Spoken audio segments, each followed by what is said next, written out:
If you've lost access to your Revolut account and cannot use your email, follow these steps to recover your account.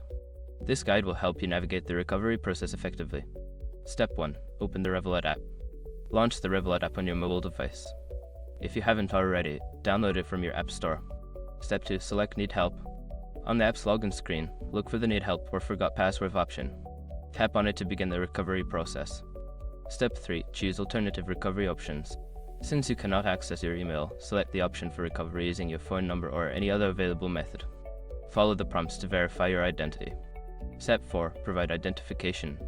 You may be asked to provide identification to confirm your identity. This could include uploading a photo of your ID or answering security questions. Step 5. Contact customer support. If the above steps do not work, reach out to Revolut's customer support through the app or their official website. Explain your situation and provide any necessary information to assist in the recovery process. By following these steps, you should be able to recover your Revolut account even without access to your email. If you encounter any issues, customer support is there to help you further.